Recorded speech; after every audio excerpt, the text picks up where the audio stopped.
ነቢያችን አለይሂ ሰላቱ ወሰላም ኩሉ በኒ አደም ኸጣኡን ወኸይሩል ኸጣኢን አተዋቡን አሉ። የአደም ልጆች በጠቅላላ ተሳሳቾች ናቸው። ከተሳሳቾቹ መካከል ግን በላጮች ማን ናቸው? ስህተታቸውን በተውበት ወይም በንስሐ የሚያሳጥቡ ናቸው።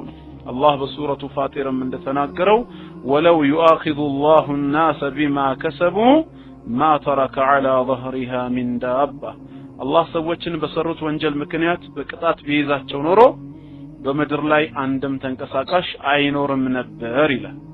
ይሄ ማለት ሰው ሁሉ ይሳሳታል፣ ያጠፋል። ነገር ግን ለዚህ ጥፋቱ ከአላህ ዘንድ ይቅርታ ማግኘት የሚፈልግ ሰው ተውበት መግባት አለበት ማለት ነው። ተውበት አድራጊው አካል ዋጅብ ወይም ግዴታ የሆኑበት ነገሮችን ሊተገብርና አላህ እርም ነው ክልክል ነው ባንተ ላይ ያላቸውን حرام ነገሮች ሊተዋቸው ነው። ወየንደም على ما فات من ذنوب وسيئات እንደዚሁም ደግሞ ባሳለፋቸው ከዚህ በፊት በሰራቸው ወንጀሎች ሊጸጸት ነው። ويعظم أن لا يعود إليها في المستقبل ካሁን በኋላ ደግሞ ዳግመኛ ወደዚህ ወንጀል አልመለስም ብሎ ቆራጥ የሆነ ሐሳብ ሊወስድ ነው ማለት ነው።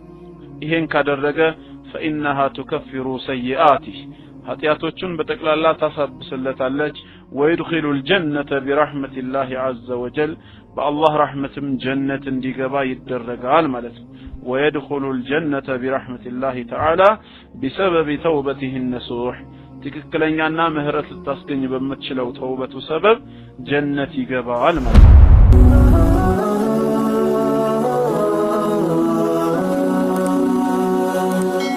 ሰብስክራይብ በማድረግ ቤተሰብ ይሁኑ።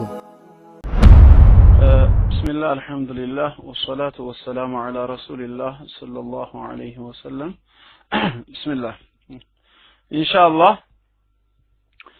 በደንብ ይሰማል ብዬ ተስፋ አደርጋለሁ። ዛሬ ላስተምራችሁ የፈለኩት ስለ ኃጢያት ስርየት ነው። ይሄንን መናገር የፈለኩት ባለፈው ስናገር ኮኔክሽን ተቋርጦ ነበር። ከዛ ካቆምኩት ነገር ላይ አንድ ላይ መቀጠል ስለፈለኩኝ ነው። ወገናችን ሻሎም ጥያቄ አንስቶ ያው የነበራችሁ ጀማዓዎች ካላችሁ ማለት ነው ይዛኔ የተወሰኑ ነጥቦች አንድ ላይ አይተን ዳሰሰነው። የቀረው ነገር ኮኔክሽን ስለተቋረጠ በወንድሜ ሊማሊሞ በኩል በስካይፒ ትንሽ ለመናገር ሞክሬ ነበር። ግን ያው በደንብ ያልዳሰስኩት አንድ ፓርት ነበር የዛኔ ያልተናገርኩት። ያው ያንን ነገር ካብራራሁት በኋላ ኢንሻአላህ የኃጢያት ስርየትን በተመለከተ ኢስላም ያለውን አቋም ለማስተማር ሞክራለሁ። ካስታወሳችሁ የዛኔ ወገናችን ሻሎም ሲያነሳው የነበረው ጥያቄ ምንድነው? ስለ ሰዎች አካለ ስንኩል ወይም ደግሞ አካለ ጎዶሎ ሆኖ መወለድ ዋናው ምንጩ ሰበቡ ክርስቲያኖች እንደሚናገሩት ከአዳም በወረስነው ኃጢያት ወይም አለፍጽምና ምክንያት ነው ይላሉ። እናንተ ሙስሊሞች ደግሞ አላህ ስራው ፍጹም ነው ብላችሁ የምታምኑ ከሆነ እነዚህ ነገሮች ለምንድነው አላህ ያደረጋቸው የሚል ጥያቄ አንስቷል። ለዛ ጥያቄ ወደ 4 ምክንያቶችን በወቅቱ መልስ ናቸው ብዬ 4 ነጥቦችን አንስቻለሁ ከነበራችሁና ካስታወሳችሁ ማለት ነው። ከዛ ውስጥ አንደኛ አምላካችን አላህ ለምን ተብሎ የሚጠየቅ ጌታ አይደለም። ላ ይስአሉ አማ ይፍአል ወሁም ይስአሉን ስለሚል አላህ ከሚሰራው ስራ ለምን ተብሎ አይጠየቅም። ፈቃዱ ያልተገደበ ነው። ወሁም ይስአሉን ፍጥረታቶቹ ግን ይጠየቃሉ ይላል። እየተሰማችሁ ከሆነ አንዳንድ አርጉልኝ። ሌላው ሁለተኛው ምላሽ ደግሞ ጥበቡንና ኃይሉን ችሎታውንም ለመግለጽ ፈልጎ ነው። አላህ ከጊዜ በኋላ የሆነ እቅድ አላማ ስላለው ኃይሉን ጥበቡን ለመግለጽ አስቀድሞ የሚሰራቸው ነገሮች አሉ። በነቢያት በኩል ብዙ ተአምራትን አድርጓል። ኢሳ አለይሂ ሰላም ሲላክ ለበኒ እስራኤሎች ከተላከባቸው ተአምራት መካከል ወኡብሪኡል አክመሃ ወልአብረስ እውር ሆነው የተወለዱ ሰዎች እንዲያዩ፣ ለምጻሞች ደግሞ የቆዳ በሽታቸው እንዲነጻ በአላህ ፍቃድ ይህንን አደርጋለሁ ብሎ ሲናገር አላህ አስቀድሞ ሰዎችን አይነ ግንባር አድርጎ ሲፈጥራቸው ነገ ተአምሩን ኃይሉን ሊገልጽ እንደፈለገ ያሳያል ማለት ነው። በኢሳ አለይሂ ሰላም በኩል ይህንን ስራ ሲሰራ የኢሳ ነብይነት የአላህ ጌትነት ደግሞ ይፋ ይሆናል። ከዚህ አንፃርም አምላካችን አላህ አላማ ያለው ጌታ ነው። በሶስተኛ ደረጃ እያንዳንዱ ሰው ደግሞ የአላህን ጸጋ ኒዕማ እንዲያውቅ ብለናል። انما تعرف الاشياء بضدها ማንኛውም ነገር የሚታወቀው በምኑ ነው በተቃራኒው ነው አይደለም ኸይር መባሉ ወይም ደግሞ ጥሩ መሆኑ ትርጉም የሚኖረው ከጎኑ ምን ሲኖር ነው ሸር ሲኖር ነው ስለዚህ አላህን ጸጋ ሰዎች አንዳንድ ጊዜ የተፈተኑ ሰዎችን ሲያዩ አላህን ያመሰግናሉ ማለት ነው አላህን ያመሰግናሉ በአራተኛ ደረጃ ደግሞ ትልቁና ዋናው ሚዳኑል ኢብቲላ የፈተና ከላ መሆኑ ነው እንፈተናለን አንተ ሙሉ ጤናማ ሆነ ከሰውነት ብልቶችህ ምንም ነገር ሳይጎድልህ መፈጠርህና በእድሜ መቆየትህ ሌላው ወንድማችን ወይ እህታችን ደግሞ የተወሰነ ነገር መጉደሉ አላህ አንዱን ስለወደደና ሌላውን ስለጠላ አንዱን ስላከበረና ሌላውን ስላዋረደ ሳይሆን ሁለቱንም ሊፈትናቸው ፈልጎ ነው በሱረቱ አልሙልክ 67ኛ ሱራ ቁጥር 2 ላይ هو الذي خلق الموت والحياة ليبلوكم أيكم أحسن عملا እርሱ አላህ ማለት ሞትና ህይወትን በእናንተ ውስጥ የፈጠረ ነው እሱም ዓላማው ليبلوكم أيكم أحسن عملا የትኛው ስራችሁ ይበልጥ ያማረ መሆኑን ሊሞክራችሁ ሊፈትናችሁ ይላል አንተ በተሰጠህ ኒዕማ በተሰጠህ ጤናማ አካል ትፈተናለህ ማለት ነው አላህን አመስግነህ ለዒባዳ ተግባር ታውለዋለህ ወይ ወደ መልካም ነገሮች ትራመድበታለህ ወይ ወይስ በተቃራኒው ወንጀል ነው የምትሰራው ለመጥፎ ነገር ነው የምታገለግለው ፈተና አለብህ ማለት ነው እሱ ደግሞ በደረሰበት እንደዚህ አይነት በላ ሶብር ያደርጋል ወይስ አያደርግም ይታገሳል ወይስ አላህን ያማራል እነዚህ ነገሮች ፈተና ናቸው ቁርአን ولنبلونكم بشيء من الخوف ይላል አላህ በፍርሃት መንፈተናቸዋለን والجوع ድርቅ እንዲከሰት በማድረግ በረሃብም ونقص من الاموال ከንብረት በማጉደልም ተከስራለህ ይጠፋብሃል ትዘረፋለህ والانفس እንደዚሁም በነፍስ እንፈትናችኋለን ከቤተሰቦቻችሁ መካከል አንዱን በሞት በመውሰድ ወይ ደግሞ በሰውነት ላይ በሽታ በማምጣት እንፈትናችኋለን والثمرات እንዲሁም ከፍራፍሬዎች በማጉደል እንፈትናችኋለን وبشر الصابرين ታጋሾችን አበስራቸው ይላል በዚህ መሃል ሶብረኞችን እነማን الذين اذا اصابتهم مصيبة قالوا إنا لله وإنا إليه راجعون እነዛ ሙሲባ ወይም መከራ ባገኛቸው ጊዜ እኛ የአላህ ነን ሁላችንም ወደ እርሱ ተመላሾች ነን የሚሉትን አበስራቸው ይላል ይሄ ምን ያሳየናል ማለት ነው የፈተና ዓለም ነው ማለት ነው ዱንያ አላህ ለአንዱ ኒዕማ ሲሰጠው ሀብትን ሲለግሰው ለሌላው ደግሞ በድህነት ሲያኖረው አንዱን ወዶ ሌላውን ጠልቶ ሳይሆን ሁለቱንም እየፈተናቸው ነው ከዚህ አንፃርም ልናየው ይገባል የአላህ ህክማ ጥበብ ግን እጅግ ብዙ ነው አራት ብቻ ነው ማለት አይደለም ከዚህ አንፃር ነው ልታየው የሚገባው ከኃጢያት ውርስ ጋር ግን ምንም ግንኙነት የለውም ብዬ ኃጢያት ውርስን አልተናገርኩም ማለት ነው እና ያው ከዚህ በፊት ደጋግሜ ነግሬያችኋለሁ ኃጢያት ውርስ የሚባለው ነገር በእስላም ውስጥ የለም መሰረት የሌለው አስተሳሰብ ነው ተጨባጭ ከሆነው ሎጂካል የሆነ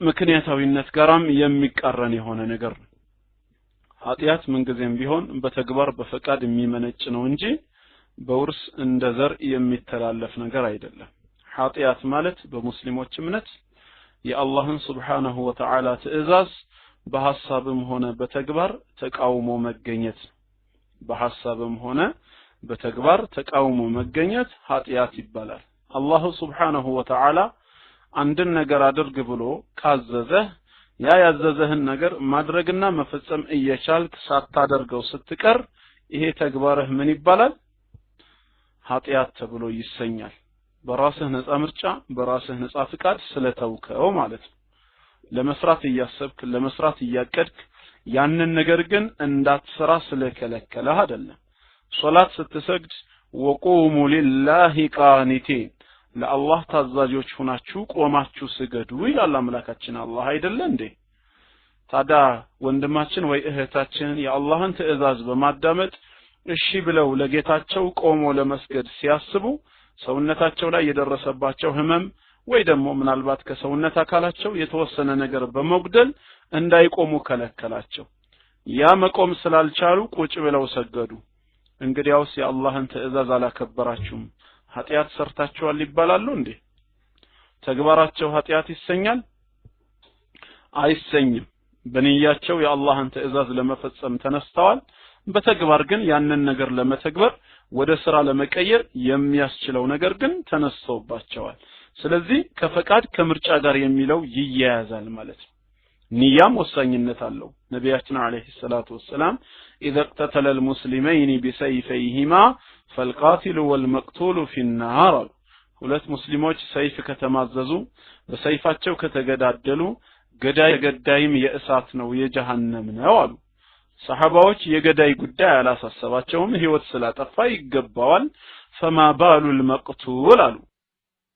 ተገዳይ ግን ለምን ጀሃናዊ ህይወቱንም አጥቶ ተገድሎ እንደገና ጀሃነም እሳት ለምን ሲሏቸው ኢነሁ አራደ ቀትለ አኺህ እሱም እኮ ወንድሙን ለመግደል ፈልጓል ነይተዋል አሉ። የተነሳው ራሱን ለመከላከል አይደለም። ራሱን ለመከላከል ቢሆን አይሸሽም ነበር። እሱም ለመግደል ሰይፍ መዟል። ስለዚህ በንያውና በእንቅስቃሴው ይጻፍበታል አሉ። አላሁ ሱብሓነሁ ወተዓላ አድርጉ ብሎ ያዘዘንን ነገር ማድረግ እየቻል ከነጻ ምርጫችን ከፈቃዳችን ጋር ሳናደርግ ከቀረን ተግባራችን ምን ይባላል ማለት ነው? ኃጢአት ተብሎ ነው አይደል የሚሰየመው? በዛው ተቃራኒ ደግሞ አላህ የከለከለንን ነገር እንዳትቀርቡት ብሎ ያስጠነቀቀንን ነገር መራቅና መጠንቀቅ እየቻለን ከራሳችን ነጻ ምርጫ ከፈቃዳችን ጋር ስንዳፈረው ኃጢአት ተብሎ ነው የሚሰየመው። ስንጥስ ኃጢአት ይባላል። ይሰማል አይደለ? ያለ ምርጫ ያለ ፈቃድህ ተገደህ የምታደርገው ነገር ግን ወንጀል አልተባለም። ለምሳሌ ኸምር መጠጣት ሐራም ነው። የአላህ ስም ያልተወሳበት ለጣዖት የታረደ ነገር መብላትን ሐራም ነው። ያ ከመሆኑ ጋር ግን ፈመን ይጥረ ለመብላት የተገደደ ሰው في مخمصة أي في مجاعة شديدة ብርቱ የሆነ ረሃብ ገጥሞት غير متجانف لإثم ወደ ወንጀል ያላዘነበለ ሆኖ ሳለ ህይወቱን ለማትረፍ ብቻ ብሎ ያንን ነገር ቢበላ فإن الله غفور رحيم الله ለእንደዚህ አይነቱ ሰው ይቅርባይ መሐሪ ጌታ ነው ይላል። ታዲያ ይሄ ሰው ወንጀል ለምንድነው የሌለበት? ይሄው ወንጀል የሚያሰኙ حرام ነገሮችን ተዳፍሯል። ግን ያለ ምርጫው ነው የሰራቸው። ያለ ምርጫው ያለ ፈቃዱ ተገዶ ህይወቱን ለማትረፍ ያደረጋቸው ነገሮች ናቸው። ከዚህ ሁሉ ጥቅል የምንረዳው ቁም ነገር ምንድነው? ኃጢአት ማለት ወይም ወንጀል ተብሎ የሚሰየመው ነገር የአላህን ሱብሓነሁ ወተዓላ ትእዛዝ በሐሳቡም ሆነ በተግባር ሆን ብሎ መቃወም ነው። አድርግ የተባለውን ማድረግ መፈጸም እየቻለ ሳያደርግ ከቀረ አድርግ የተባለውን ነገር ደግሞ አታድርግ የተባለውን ነገር መተው መቆጠብ እየቻለ ሆን ብሎ ከተዳፈረ ድርጊቱ ኃጢአት ይሰኛል። ወደ አደምና ሐዋ አለይሂም ሰላም ስንመጣ በጀነት ላይ ሁለቱን ያ አደም እስኩን አንተ ወዘውጁከ الجنة አደም ሆይ አንተ ከነሚስትህ በጀነት ተቀመጡ فكلا من حيث شئتم رغدا فكلا منها حيث شئتما رغدا ከጀነት ጸጋም በሰፊው በመትሹት መልኩ ተመገቡ ولا تقربا هذه الشجرة ይህችን ዛፍ ግን አትቀርቡ فتكون من الظالمين ትሆናላችሁ አላቸው። አላሁ ሱብሓነሁ ወተዓላ ይህንን ትእዛዝ ለአደምና ለሐዋ ሲሰጣቸው አደምና ሐዋ ነጻ ምርጫ ነበራቸው አልነበራቸውም?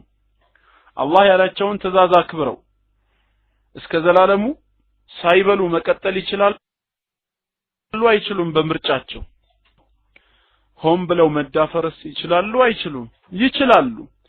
ከዛ በኋላ ነው እንግዲህ ሸይጣን መጣ ወሰወሳቸው። ጎተው የሸይጣን ጉትጎታ ሐቅ መሰላቸውና እሱም በመታዘዝ ቅጠሉን በሉ። ያንን ሲበሉ ነው ፈዓሳ አደሙ ረበሁ ፈገዋ አደምም ጌታውን አመፀ አስተባበለ ጠመመ ይላል። እና እዚህ ጋር ኃጢአት ተብሎ የተሰኘው የአላህን ትእዛዝ መጣሳቸው ነው አይደለ? አደምና ሐዋ የአላህን ትእዛዝ ሲጥሱ ቀድሞ የወረሱት ኃጢአት ነበር? ውስጣቸው የተጫናቸው አንድ ፓወር ነበር እንዴ ቅጠሉን እንዲበሉ?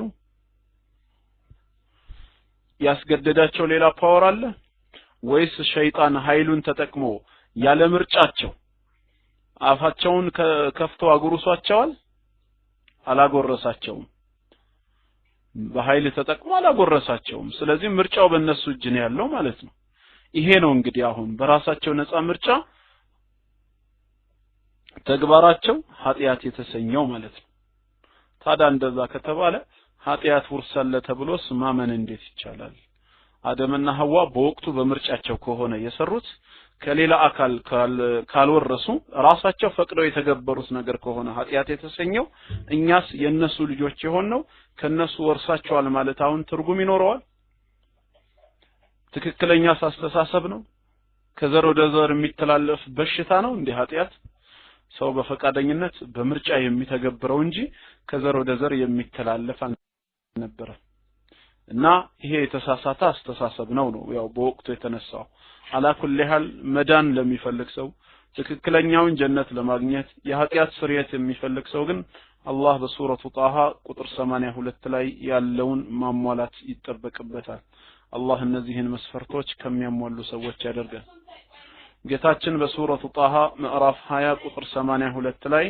ወኢኒ ለገፋሩን እኔ መሐሪ ነኝ ይላል ምህረተ ሰፊ የሆንኩ አምላክ ነኝ ሊመን ታበ በመጸጸት ወደኔ ለተመለሰ ሰው ወአመነ እንደዚሁም ላመነ ወአሚለ ሷሊሃ መልካም ስራ ለሰራና ثم اهتدى በዚህ እምነቱ እስከ መጨረሻው ለጸና እስከ መጨረሻው በሐቅ ጎዳና ላይ ለተመራ ለሆነ ሰው ምህረተ ሰፊ ኃጢያትን ይቅር ባይ ጌታ ነኝ ይላል ذكر الله في هذه الآية للمغفرة 4 أسباب الله በዚህ አየት ላይ ለኃጢያት ስርየት ለኃጢያት ይቅርታ 4 ምክንያቶችን ጠቅሷል ከነዚህ አራተኛው ምክንያት ወኢኒ ለገፋሩን ሊመን ታበ በመጸጸት ወደኔ ለተመለሰ ሰው ምህረተ ሰፊ ነኝ ሲል التوبة النصوح ትክክለኛ ምህረት የሚያስገኝ የሆነውን ተውበት ወይም ንስሐ መግባት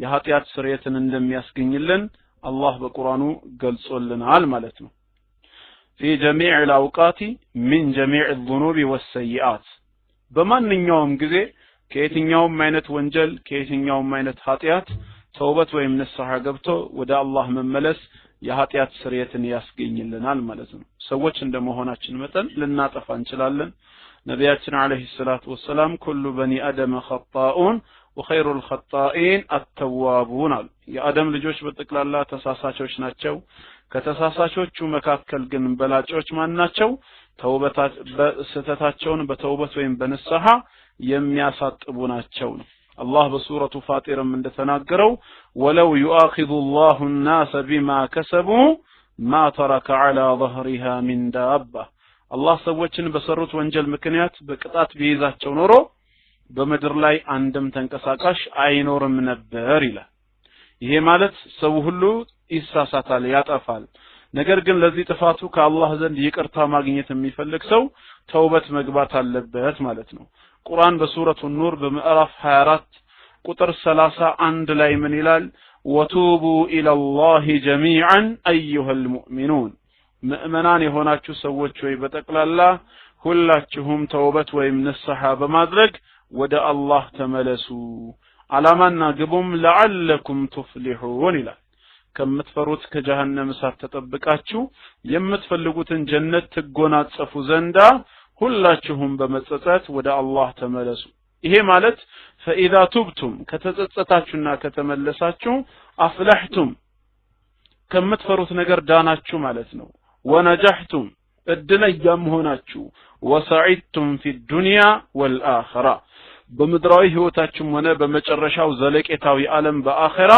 እድለኞች ሆናችሁ ማለት ነው وقال تعالى በሌላም አየት ላይ በሱረቱ التحريم ምዕራፍ 66 ቁጥር 8 66ኛ ሱራ ቁጥር 8 ላይ ያ አዩሀ الذين آمنوا እናንተ ያመናችሁ ሰዎች ሆይ ቱቡ ኢለላህ ወደ አላህ በመጸጸት ተመለሱ ስትመለሱም ተውበት ስትገቡም ተውበተን ነሱሃ ምህረት ልታስገኝ የምትችል የሆነች እውነተኛ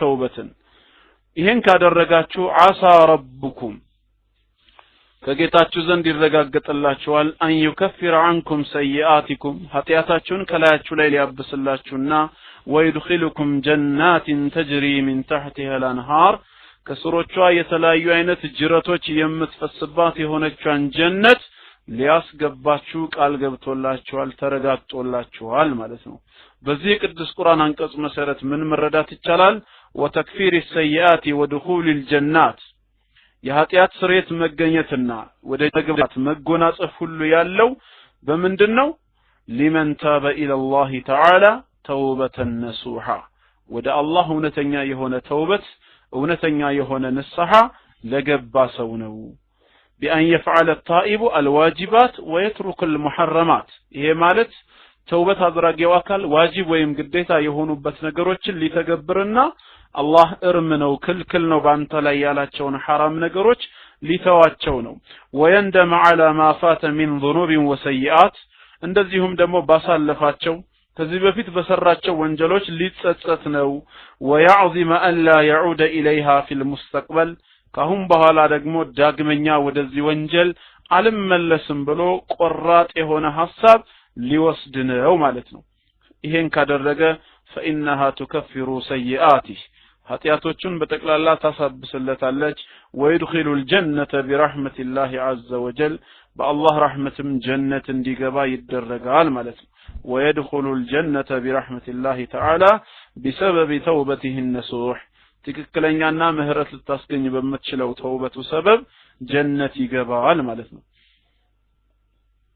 وقال تعالى በሌላ ቦታም ላይ በሱረቱል አዕራፍ ምዕራፍ 7 ቁጥር 153 ሰባተኛ ሱራ 153ኛ አየት ላይ والذين عملوا السيئات እነዛ መጥፎ ነገሮችን የሰሩ ثم تابوا من بعدها ከመጥፎ ስራቸው በኋላ ግን ወዲያውኑ በንስሐ ወደ አላህ የተመለሱ وآمنوا እንደዚሁም እምነታቸውን ያሳመሩና ያስተካከሉ إن ربك من بعدها አላህ ከነሱ ኃጢአትና ተውበት በኋላ لغفور رحيم ይቅርባይና መሐሪ አዛኝ የሆነ አምላክ ነው በማለት ተስፋ ይሰጣቸዋል ማለት ነው እንደዚሁም በሌላ አየት ላይ በሱረቱ ሹራ ምዕራፍ 42 ቁጥር 25 ሱረቱ ሹራ ምዕራፍ 42 ቁጥር 25 ላይ وهو الذي يقبل التوبة عن عباده እሱ አላህ ብሎ ማለት ከባሮቹ ተውበትን ወይም ንስሐን የሚቀበል ነው አለ ከሙስሊሞች ወይ ከሙእሚኖች ብቻ አይደለም ያለው በተቀሉ ከማን ያለው ከባሮቹ ብሏል ማንኛዎቹም ቢሆኑ ማለት ነው በክህደት ተግባር ላይ የተሰማሩ ከሆኑ ባሮቹ እስከሆኑ ድረስ ወደ አላህ በንስሐ በተውበት ከተመለሱ አላህ ተውበታቸውን ንስሐቸውን የሚቀበል ነው ويعفو عن السيئات እንደውም አንዳንድ ጊዜ ለሚሰሩት ጥቃቅል ወንጀሎች እንኳን በይቅርታ እንዲሁ የሚያልፍ ጌታ ነው ويعلم ما تفعلون የምትሰሩትን ሁሉ የሚያውቅ አንድ ጌታ ነው ስለዚህ ያንን ያወቀ ነገር ግን በዝምታ ያልፋል ስላላወቀ አይምሰላችሁ ነው ያውቃል ሁሉንም ነገር ነፍሱ እንኳን የምታጫውተውን ያላሰበውን ገና ወደፊት የሚያስበውን አስቀድሞ የሚያጌታ አላህ ዝም ሲል ያላወቀ አይምሰላችሁ እንደው በይቅርታ በዝምታ እያለፋችሁ ነው ይላል والآيات في هذا المعنى كثيرة معلومة ይሄን በተመለከተ በቅዱስ ቁርአን ውስጥ ስለ ንስሐ ስለ ተውበት የተነገሩ አንቀጾች እጅግ ብዙ ናቸው 80 90 ብለን የምንገድባቸው አይደሉም ማለት ነው እና በጥቅሉ አንደኛ የኃጢአት ስርየት የሚገኘው ተውበት በማድረግ ነው ተውበት እንድንገባ ደግሞ እነዚህ አንቀጾች ሁሉ ይገፋፉናል ይሄን ያህል ወንጀል ሰርቼ ብለን ደግሞ ተስፋ እንዳንቆርጥ ከተውበት ወደ ኋላ እንዳያደርገን አላህ በተቀጣዩ በዚህኛው አንቀጽ ላይ ተስፋ ይሰጣል ለባሮቹ ቁል በላቸው ነው የሚለው ያ ዒባዲየ الذين اسرفوا على انفسهم በነፍሶቻችሁ ላይ ወሰን ያለፋችሁ ድንበር የጣሳችሁ ባሮቼ ሆይ ይላል ኃጢአት በመስራት ማለት ነው የአላህን ትእዛዝ በመዳፈር لا تقنطوا من رحمة الله ከአላህ ረህመት ከአላህ እዝነት መቼም ይሁን መቼ ተስፋ አትቁረጡ إن الله يغفر الذنوب جميعا الله ወንጀሎችን ኃጢአቶችን በተቀላላ የሚምር ጌታ ነው ይላል إنه هو الغفور الرحيم እሱ ማለት ይቅርባይ መሐሪ አዛኝ የሆነ ጌታ ነው ስለዚህ ከወንጀላችሁ ብዛት የተነሳ ከአላህ ረህመት ተስፋ ልትቆርጡ አይገባም ወንጀላችሁ የቱንም ያህል ቢከፋ የአላህ ረህመት ምንድነው ማለት ነው ከሰራችሁት ወንጀል በላይ ነው ይበልጣል ነው በቃ ተውበት አድርጉ ንስሐ ግቡ ነው ሰው 40 እና 50 ዓመት በወንጀል ተጨማልቆ መጨረሻ ላይ ግን አላህም ሊመረው ፈልጎ ተውፊቁን ሲለግሰው እሱም ተውበት ለማድረግ ሲፈልግ እስከዛሬ ድረስ ወንጀል ስትሰራ ከርመህ ዛሬ በስተርጅና እድሜ ነው ወይ ወደኔ የምትመለሰው ያንተን ተውበት ያንተን ንስሐ አልቀበልም ዞር በል የሚል ጌታ የለም ማለት ነው አላህ ምህረቱ ሰፊ ነው ነገር ግን ሳያውቀው ቢሞትስ ነው ሰውየው ተዘናክቶ ነገ ከነጎዳ ብሎ ሳያውቀው ቢሞትስ የሚለው ሁላችንንም የሚያስፈራን ነው ለዚህ ነው ለተውበት መቸኮል ያስፈልገው ማለት ነው አላህ ግን መቼም ይሁን መቼ መሐሪ የሆነ ጌታ ነው እነዚህ ሁሉ ቅዱስ ቁርአናዊ ምክሮች ናቸው ነብያችን አለይሂ ሰላቱ ወሰለም ደግሞ በቅዱስ ንግግራቸው በሐዲሳቸው ላይ ደግሞ በደንብ መክረውናል ይሄንን ተውበት በተመለከተ ማለት ነው ለኛም አርአያ ሆነው አሳይተውናል والله ብለው በጌታቸው በአላህ ምለው ነገሩን ኢኒ ለአስተግፊሩላህ ፊል የውሚ ወአቱቡ ኢለይህ ለአስተግፊሩላህ ወአቱቡ ኢለይህ ፊል የውሚ አክثر من 70 مرة ጌታዬን አላህን ይቅርታ ምህረትን እጠይቀዋለሁ ወደሱ በመጸጸትም እመለሳለሁ በቀን ከ70 ጊዜ በላይ ከ70 ጊዜ በላይ ተውበት እገባለሁ ይያሉ ነው ነብያችን አለይሂ ሰላቱ ወሰለም ወንጀል ኖሮባቸው አይደለም ወይም 70 ጥፋት ሰርተው አይደለም ለኛ አርአያ እንዲሆኑን ነው hatta ሰተት እንኳን ቢሰሩ ወደፊት ሙሉ በሙሉ ሰተትህን መርያለሁ ብሎ አላህ ቃል ይገባላቸው ነብይ ናቸው በሱረቱል ፈትህ ላይ ሲጀምር ኢና ፈተህና ለከ ፈትሐን ሙቢና ሁለተኛው አንቀጽ ላይ ምን ይላል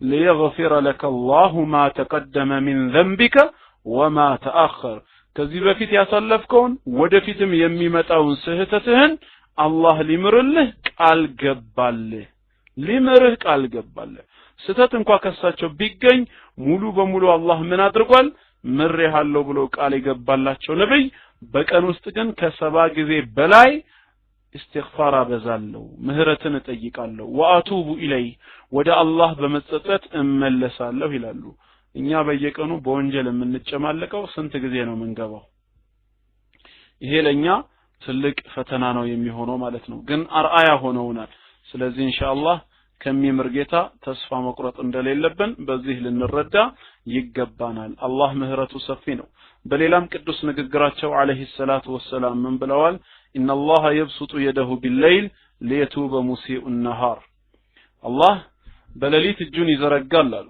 የራህመት እጁን ይዘረጋል ليتوب مسيء النهار በቀን ወንጀል ሲሰሩ ያመሹ ሰዎች ሌሊት ላይ ተነስተው እባክህ ጌታችን ሆይ ማረን ብለው ወደሱ ከተመለሱ ሊመራቸው ويبسط يده بالنهار እንዲሁም በቀንም እጁን ይዘረጋል አሉ ይሄው የራህመት እጅ በቀንም እንደተዘረጋ ነው ليتوب مسيء الليل በሌሊት ወንጀል ሲሰሩ ያደሩ ሰዎችን እባክህ ጌታችን ሆይ ከወንጀላችን ይቅር በለን ብለው ተጸጽተው ወደ አላህ ከተመለሱ በቀኑም ጊዜ ሊመራቸው ይሄንን የሚያደርገው ልክ እንደ ባዛር ወይም ኤግዚቢሽን እንደሚባለው ለ3 ቀን ለ5 ቀን ሳይሆን حتى تطلع الشمس من مغربها ፀሐይ ከመጥለቂያዋ ከምዕራብ እስክትወጣ ድረስ ይባላል ምን ማለት ነው ቂያማ እስኪቆም ማለት ነው ምን አይነት ሰፊ እድል ነው የተሰጠን ግን በዚህ ሁሉ ሰፊ እድል ያልተጠቀመ እውነተኛ እድል ቢስ ማለት ራሱ ነው በነፍስ ወከፍ ለአንድ ሰው እስከመቼ ነው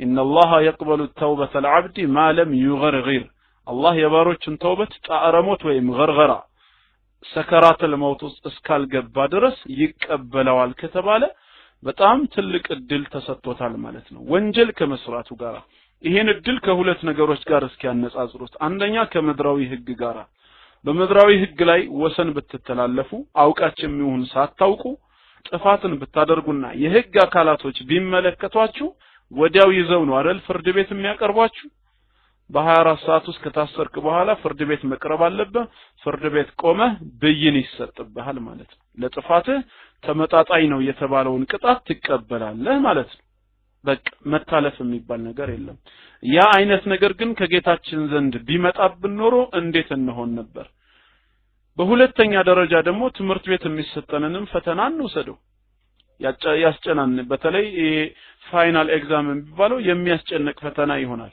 ከ40 ወይ ከ60 ትጠየቃለህ ክላስ እንደገባህ የሚሰጥህ 90 ደቂቃ ወይ 120 ደቂቃ ነው። ከሁለት ሰዓት በላይ እድል የለህም ትባላለህ። ደቂቃ ይደወላል፣ ይጀመራል ማለት ነው። በዚህ 120 ደቂቃ ውስጥ ተጨናንቀህ መመለስ አለብህ። ያን ሁሉ ጥያቄዎች በ120 ደቂቃ አስበህ መመለስ ካልቻልክ ወይም ገና ከሆንክ ሰዓቲቷ ከደረሰች ወዲያውኑ ፈታኙ አካል ወረቀትህን ይነጥቀዋል ማለት ነው። አምላካችን አላህ ግን ተውበት በማድረግ ንስሐ ገብተን ወደዚህ ታዳ መቼ ነው የምንጠቀመው ነው። እና አላህ ለኛ የሰጠን ሙሉ ህይወታችንን እድሜያችንን ሆኗል ማለት ነው። በተሰጠን ሙሉ እድሜ ካልተጠቀመን መቼ እንጠቀማለን? በዚህ እድሜው ያልተጠቀመ እድለቢስ ካልሆነ ማን እድለቢስ ይሆናል? ያን ሁሉ አመት ሲኖር ፊርዓውን ለعنቱላሂ ዐለይህ አላህ እድል ሰጥቶታል። ሙሳን ነብይ አድርጎ ልኮለታል። ተአምራትን አሳይቶታል። ባህሩን ወደ ደም ለውጦ የተለያዩ አይነት ወደ 9 ወይም 10 የሚጠጉ ታላላቅ ተአምራቶችን እያሳየው ና ወደ ሐቅ ተመለስ የሚል ጥሪ ቀረበለት። በዛ ሁሉ እንኳን ተውበት ካደረገ ወንዶችን ሁሉ ገና ሲወለዱ ከማረዱ ጋራ አላህ ሊምረው እየነገረው ማለት ነው። እምቢ አለ። መጨረሻ ባህር ላይ ሲሰጥም ጣረ ሞት ውስጥ ሲገባ ነው። ፈለማ አድረከሁ الغرق መስጠም ባገኘው ጊዜ قال آمنت أنه لا إله إلا الذي آمنت به بنو إسرائيل وأنا من المسلمين በኑ እስራኤሎች ባመኑበት ከሱ ውጪ ሌላ በእውነት የሚመለክ አምላክ በሌለው በአንዱ ጌታ በአላህ አመንኩኝ እኔም ከሙስሊሞች ነኝ አለ። ከዱንያ ተሰናብቶ ወደ አኺራ መሸጋገሩን ባረጋገጠ ጊዜ አልአን አሁን ነው እንደ ያለው አምላካችን አላህ وقد عصيت من قبل ከዚህ በፊት በተሰጠህ ረጅም ዘመናት ስታምስ ከርመህ وكنت من المفسدين ከሚያበላሹት ከካህዲዎች ሆነህ ያለ አሁንማ እንዴት ይሆናል አለው። ያ አይነት እድልኛም እንዳይገጥመን አላህም በተውፊቁ ረህመቱን እንዲለግሰን በተሰጠን ጊዜ ተጠቅመን ቶሎ ወደ አላህ መመለስ አለብን። ሰባኪዎች ወይም ወንጌላውያኖች ሲናገሩ ሰምታችኋል ወይስ እናንተ ሀገር በየመንገዱ አይሰብኩም? በተለይ ሀበሾች መንግስተ ሰማያት ቀርባለችና ንስሐ ግቡ ይላሉ። ሁሌ መንግስተ ሰማያት ቀርባለች ንስሐ ግቡ፣ ተውበት አድርጉ፣ ተውበት ግቡ ማለታቸው አግባብነት ያለው ነው። ግን የቀረበው መንግስተ ሰማያት ሳይሆን የጌታችን ትክክለኛ ዳኝነት ነው። ሁሉም የሥራውን የሚያገኝበት አኺራ ነው። መንግስተ ሰማያትማ ከተባለ ጀነት ብቻ ሊሆን ነው። ጀነትም ጀሃነምም ለባሮች እኩል እየቀረቡ በመጡበት ቂያማ በተቃረበበት ሰዓት ላይ ሰው ሁሉ ተውበት ማድረግ አለበት። ይሄንን ነው ነቢያችን ሁሩ አሉ። ሐታ በሌላ የኢማሙ ሙስሊም ዘገባ በአንድ የጦር ምርኮ ላይ ከተማረኩት ሴቶች መካከል አንዷ ወዲያ ወዲህ ትሮጣለች። ልጅ ፍለጋ ነው ለካ። ከተወሰነ ሩጫ በኋላ ልጇን ስታገኘው ቶሎ ብላ አቅፋ ማለት ነው ወደ ሆዷ በማስጠጋት ትይዘዋለች። ያንን ልጇን እንዳገኘች ወደ ሆዷ አቅፋ ስታስጠጋውና ስታጠባው ነቢያችን አለይሂ ሰላቱ ወሰላም መላሉ እስኪ ስለዚህ ሴት ንገሩኝ፣ አሁን እቺ ሴት ልጅ እሳት ላይ ልጇን ጣይ ብትባል ትጥላለች ወይ አሏቸው። ላ ወላሂ አሉ።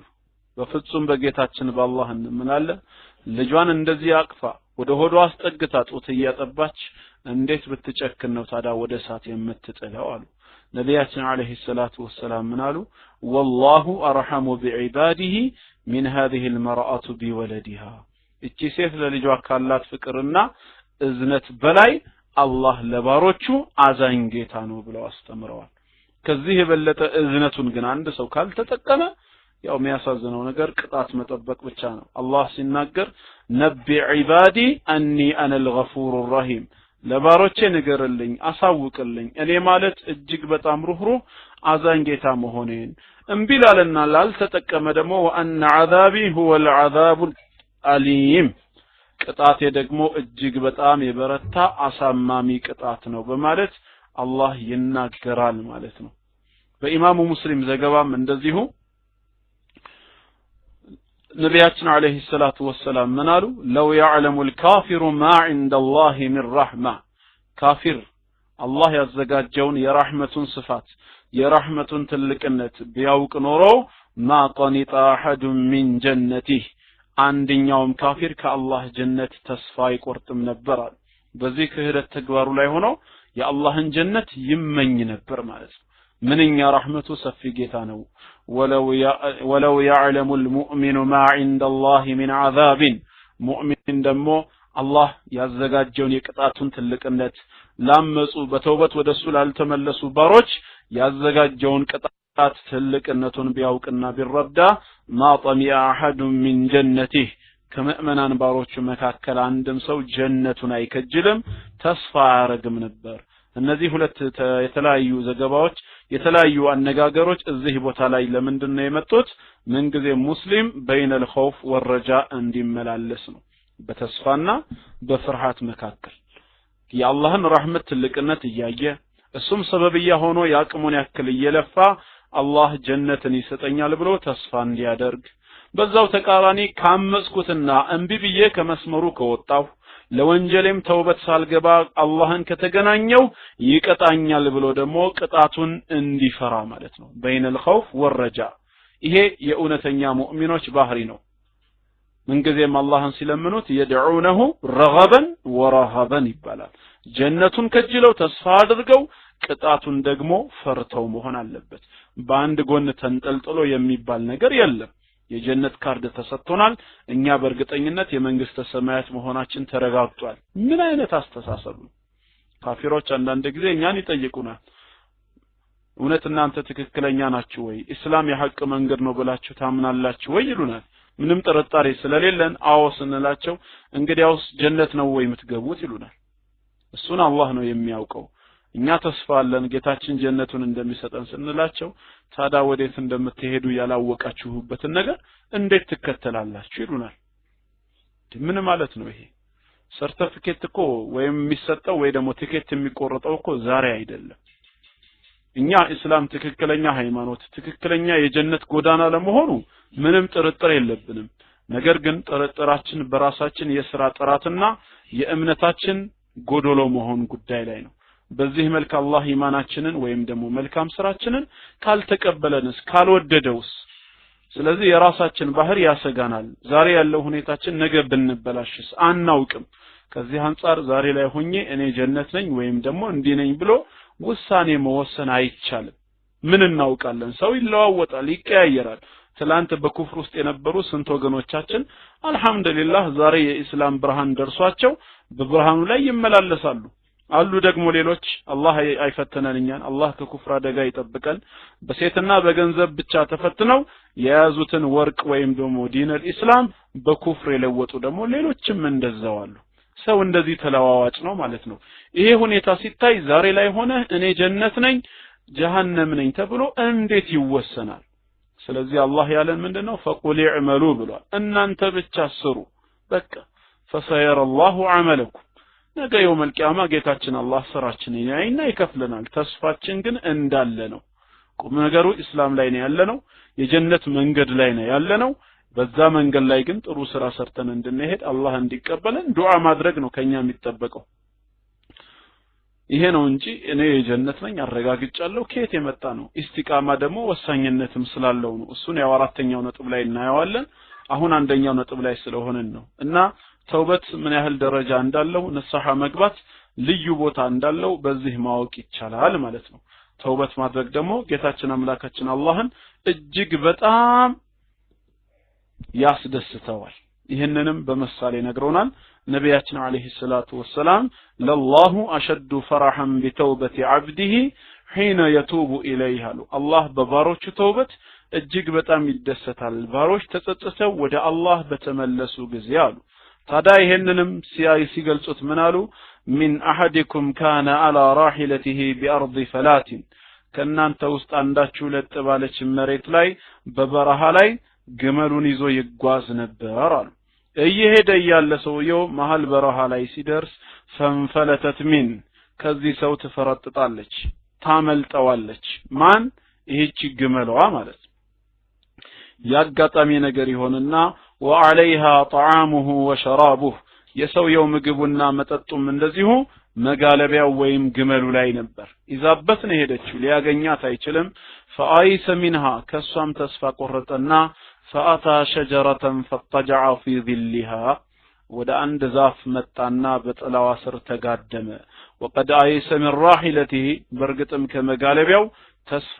ቆርጦ ነበር አላገኛትም ብሎ ከዛ እንቅልፍ ወሰደው فبينما هو كذلك ሰውየው በዚህ መሃል እያለ አላህ በተአምሩ ያመጣታል ልክ ሲነቃ إذ هو بها قائمة عنده አጠገቡ ቆማ ያገኛታል ያችን ግመል መላሽ የሆነው አላህ መለሰለት ሲነቃ ገና ሲያያት فأخذ بخطامها ወዲያውኑ ሉጋሟን ይይዝና فقال من شدة الفرح كدستا بذات يتنسى من يلال اللهم أنت عبدي أنا ربك الله وي أنت بارينه أني جيته نينياله أخطأ من شدة الفرح كدستا بذات يتنسى سويو تساساتان سويو لي فلقو الله وي أني ملكان باريه نين أنت يني جيتاينه للنبر يفلقو نجرجن بوقتو يتدستو دستا የሚናገረው ንግግር እንዲቆጣጣር አላስቻለው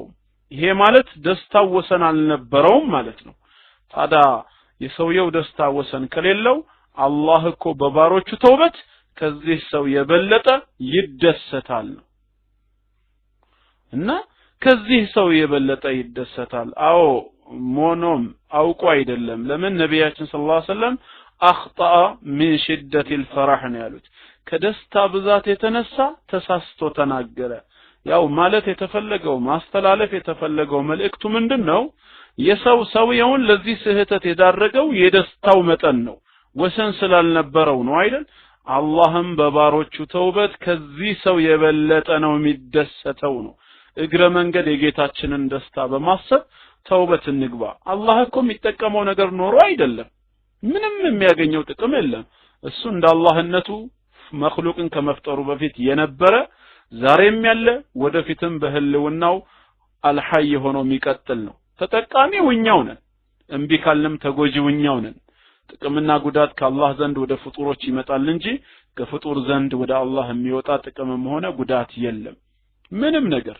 ለዚህ ነው በምሳሌ ሲነግረን የብን አደም ብሎ ነው የሚነግረን የአደም ልጆች ሆይ ለው አን አወለኩም ወአኺረኩም የመጀመራችሁም የመጨረሻችሁም ይላል ከአደም አለይሂ ሰላም አንስቶ ቂያማ እስከሚቆም ድረስ የሚወለድ የሰው ዘር ሁሉ በተቀላላ ወኢንሰኩም ወጂነኩም እንደውም ሰውና ጂኒ በተቀላላ ተደምረው ካኑ አላ አትቃ ረጁል ቀልብ ዋሂድ ሚንኩም ከናንተ ውስጥ አላህን እንደሚፈራ አንድ ሰው ልብ እንኳን ቢሆኑ አለ እንደ ነቢያችን አለይሂ ሰላቱ ወሰላም አጠቃላይ የአደም ዘር ሁሉ የሳቸው ልብ ተሰጥቶት ጂኒዎችም ያንን አግኝተው አላህን ፈሪ ልብ እንኳን ቢኖራቸው ማዛደ ذلك في ملك شيء አለ ይሄ ነገር በኔ ንግስና ላይ ምንም አይጨምርም ማለት 7 ቢሊዮን ወይ 7 ትሪሊዮን የሚባል ሰው ሁሉ ቢሰበሰብ እንደሳቸው ቀልብ አላህን ቢፈራ ያ ፍርሃታችሁና ዒባዳችሁ በኔ ንግስና ላይ ምንም አይጨምርም በተቃራኒም የመጀመሪያውና የመጨረሻው ሰውና ጂኒ በተቀላላ ተሰብስባችሁ እንደው አፍጀር የሆነ በጣም አመፀኛ የፊርዓውን ልብ ተሰጥቷችሁ ሁላችሁም ብትክዱኝ እንኳን ማነቀሰ ذلك في ملك አለ ይሄኮ በኔ ንግስና ላይ ምንም ነገር የሚቀንሰው የለም ማለት ከዛም በሶስተኛው ምሳሌው ጌታችን ተናገረ ሰዎችና ጂኖች ሁላችንም ተሰባስበን እንደገና ደግሞ የመጀመሪያና የመጨረሻ አጠቃላይ ሆነን ማለት ነው አላህን ማለት ነው ሁላችሁም የምትፈልጉትን ብትጠይቁኝ አለ ምን ላድርግልህ ነው 5000 6000 የለም ከፈለክ ለኔ አንድ ሰማይ ስጠኝ እየተባለ በቃ ሁላችሁም የምትጠይቁትን ሁሉ የምትፈልጉትን ሁሉ ብትጠይቁኝና ለያንዳንዱ ፈአጠይቱ መስአለሁ ጥያቄውን ሁሉ ሽብዬ እንኳን በሰጠው ለሁሉም ብለግሰው ማ ነቀፈ ذلك مما عندي شيئا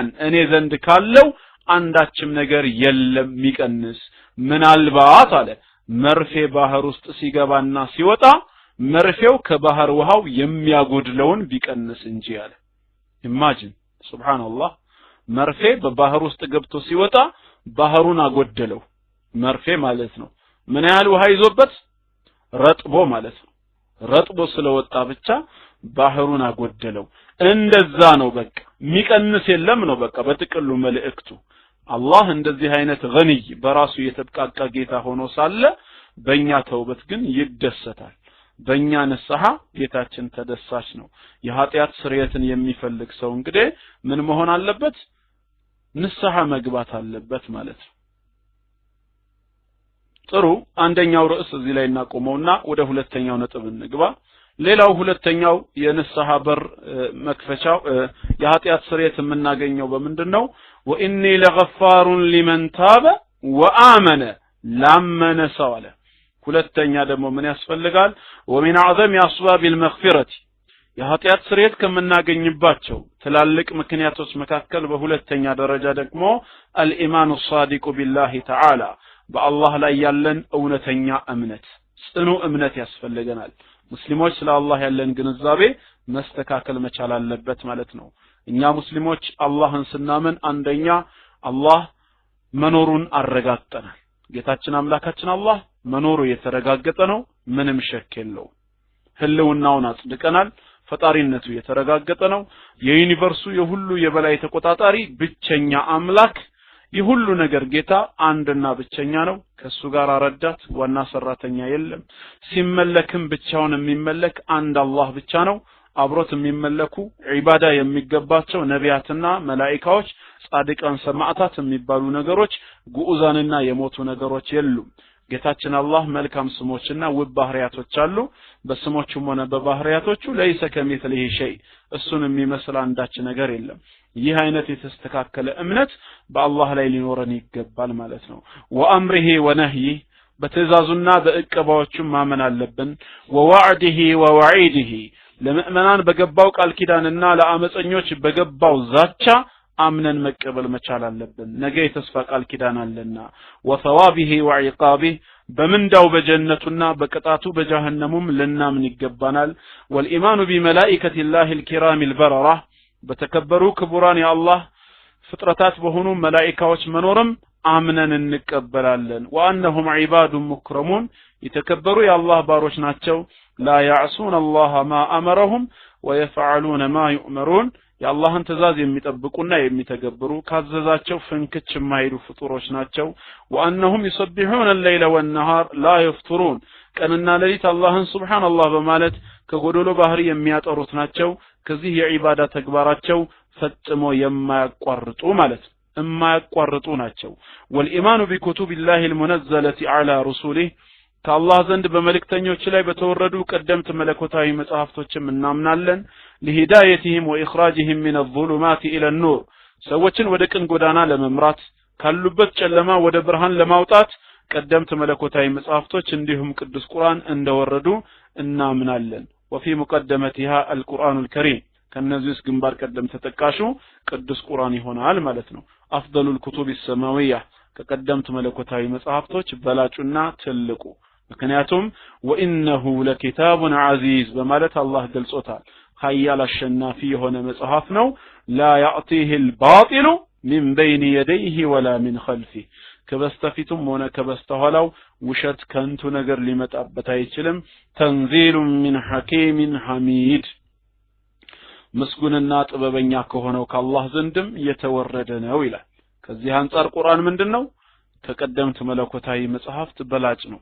በሌላም መልኩ ወነዘልና ዐለይከ الكتاب تبيانا لكل شيء ለየነገራቱ ሁሉ ማብራሪያ ይሆን ዘንድ ባንተ ላይ መጽሐፉን ቁርአንን ከፋፍለን አውርደነዋል።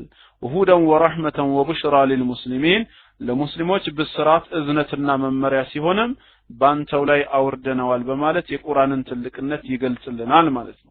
በሌላም አየት ላይ ቀድ ጃአኩም ሚነላሂ ኑሩን ወኪታቡን ሙቢን ከጌታችሁ ከአላህ ዘንድ እውነትን ገላጭ ብርሃንና አብራሪ የሆነ መጽሐፍ መጥቶላችኋል። የህዲ ቢሂላሁ መን ኢተበዐ ሪድዋነሁ ውዴታውንና ፈቃዱን የተከተለ ሰውን አላህ በሱ ሰበብ ይመራበታል። ሱቡለ ሰላም የቀናውን መንገድ ማለት ነው። ወይኽሪጁሁም ሚነ الظሉማት ኢለ الኑር ከጨለማዎች ወደ ብርሃን ያወጣቸዋል بإذنه በፈቃዱ ወየህዲህም ኢላ ሲራጥ ሙስተቂም ወደ ቅን ጎዳናም እንደዚሁ ይመራቸዋል ይላል።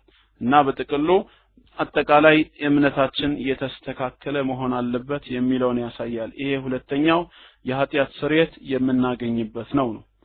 ሌላው ሶስተኛው ደግሞ ወአሚለ ሷሊሃ መልካም ስራዎችንም የሰራ ይላል በሶስተኛ ደረጃ ከእምነት ጎን ለጎን ስራ ወሳኝነት አለው ማለት ነው ومن اعظم اسباب المغفرة የኃጢአት ስርየት ከሚያስገኙልን ትላልቅ ምክንያቶች መካከል العمل الصالح መልካም ስራ አንዱ ነው الخالص لله ለአላህ ብቻ ተብሎ በጥራት የተሰራ الموافق لسنة رسول الله صلى الله عليه وسلم የነቢያችን አለይሂ ሰላቱ ወሰላም ፈለግና መንገድን የገጠመ መሆን አለበት ማለት ነው من صلاة وصدقة وصوم وحج صلاة ቢሰግድ ምጽዋትን ቢያወጣ ለአላህ ብሎ ቢጾም ሐጅ ቢያደርግ وتلاوة قرآن ቅዱስ ቁርአንን ቢያነብ وذكر لله اللهን ቢያወሳ ዚክር ቢያበዛ ودعاء واستغفار دعاء ቢያደርግና استغفار ቢያደርግ وصلة الارحام ዝምድና መቀጠል والإحسان إلى الجيران ለጎረቤቶችም መልካም መዋል የመሳሰሉ መልካም ስራዎች ኃጢአትን ያሰርዛሉ ይቅር ያስብላሉ ነው አላህ በተናገረው መልኩ ምን ይላል በቁርአኑ ኢነል ሐሰናት يذهبن السيئات መልካም ስራዎች ሐሰናቶች በራሳቸው ኃጢአትን ያስወግዳሉ ብሎ ስለተናገረ መልካም ስራ በኃጢአት ስርየት ላይ የራሱ የሆነ ሚና እንዳለው እናምናለን ማለት ነው ነቢያችን አለይሂ ሰላቱ ወሰላም ኢተቂላህ ሐይሱ ማ ኩንት የትም ስፍራ ላይ ሆነህ አላህን ፍራ ብለዋል የትም ቦታ ላይ ሆነህ ከዛም በኋላ ወአትቢ السيئات الحسنة መጥፎ ወይም ወንጀልን በመትሰራ ሰዓት በመትኩ መልካም ስራን ሐሰናን አስከተል ተምሑሃ ታብስልሃለችና አሉ ያ መልካም ስራ የሰራኸው መጥፎ ተግባርህን ታብስልሃለች وخالق الناس بخلق حسن ሰዎችን በጥሩ ስነ ምግባር ቅረባቸው ብለዋል ስለዚህ መልካም ስራ ኃጢአትን ያስወግዳል ማለት ነው በቁርአን ውስጥ ለዚህ ነው ኢማንና መልካም ስራ ተያይዘው አንድ ላይ 66 ቦታ ላይ ተጠቅሰዋል በ66ቱም ቦታ ላይ የሚያሳየው እምነት ከመልካም ስራ ጋር ያለውን ቁርኝት ነው እምነት ያለ ስራ ስራ ያለ እምነት ትርጉም አልባ ነው የሚሆነው ነው አራተኛና መጨረሻው ደግሞ ثم اهتدى በዚህ እምነቱ ላይ እስከ መጨረሻው የተመራ ጽናት ይሄ ዋናው ሁላችንንም የሚያሳስበን ፓርት ነው አላህ ኻቲማችንን ያሳምርልን ነቢያችን አለይሂ ሰላቱ ወሰላም انما الاعمال بالخواتم ስራ የሚያምረው ፍጻሜው ሲስተካከል ነው ብለዋል ኻቲማው ያላበጀለት ሰው ምን ያደርጋል ስንቶች መልካም ሆነው ፍጻሜያቸው የሚበላሽ አለ በዛው ተቃራኒ ደግሞ ወንጀለኞች ሆነው አላህ በተውበት ተቀበሏቸው ደግሞ ኻቲማቸው ያምራል ልክ እንደዛ 99 ነፍስ እንዳጠፋው ሰው መቶኛውንም ገድሎ ከዛ በኋላ ተውበት ይገባዋል ስለዚህ ኻቲማ ማማርን የመሰለ ምንም ነገር የለም ማለት ነው አላህም በቁርአኑ ኢነል ለዚነ ቃሉ ረቡና አላህ እነዚህ አላህ ጌታችን ነው ብለው ثم استقاموا ያለው በዚህ እምነታቸው እስከ መጨረሻ የጸኑ فلا خوف عليهم من ይገጥመናል የሚል ፍርሃት የለባቸውም ولا هم يحزنون የሚያዝኑ የሚተክዙም አይደሉም በማለት አላህ በእስቲቃማ ወይም በጽናት ስለቆዩ ሰዎች ይናገራል ማለት ነው ኡላኢከ አስሐቡል ጀና እንደ አይነቶቹ የጀነት ጓዶች ናቸው خالدين فيها بوسطም ዘውታሪዎች ናቸው جزاء بما كانوا يعملون በሚሰሩ ስራም እንደዚሁ የተመነዱ ናቸው ይላል ከዚህ አንፃር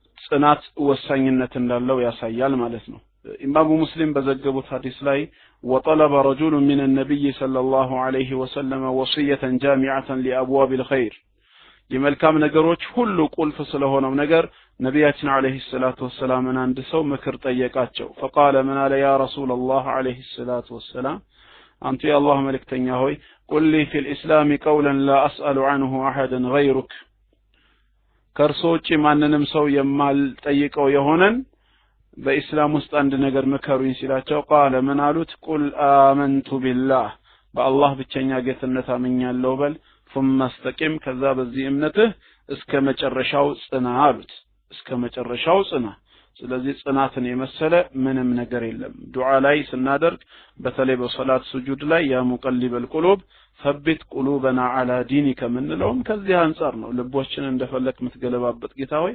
ልባችንን በእስላም ላይ ጽናት ስጠው ነው ምንለው ፋቲሃም ላይ ኢህዲና ሲራጠል ሙስተቂም ስንል ኢህዲና አይ ثبتنا ማለት ነው ጽናትን ስጠን አስሲራጠል ሙስተቂም በቀጥተኛው ጎዳና በእስላም ላይ ጽናትን ወፍቀን ነው እና ጽናትን የመሰለ ምንም ነገር የለም እስከ መጨረሻው ማለት ነው እነዚህ አራት ነገሮች ከገቡ የኃጢአት ስርየት ይገኛል እንጂ ሰዎች በአዳም ምክንያት ኃጢአተኞች ሆነዋል ከዛ ደግሞ በአንዱ አዳም ምክንያት ሁሉም ስለሞቱ በአንዱ በኢየሱስ ሕያዋን ይሆናሉ የሚል ምንም የመዳኛ መንገድ አላህ አልዘረጋም ነው ትክክለኛውና ብቸኛው የደህንነት መንገድ እነዚህ ሆናቸው በእስላም ውስጥ የተጠቀሱት አላህ ሁላችንንም ይወፍቀን ለተግባሩ እዚህ ላይ አቆማለሁ ወሰላሙ አለይኩም ወራህመቱላሂ ተዓላ ወበረካቱሁ ማይክ ፍሪ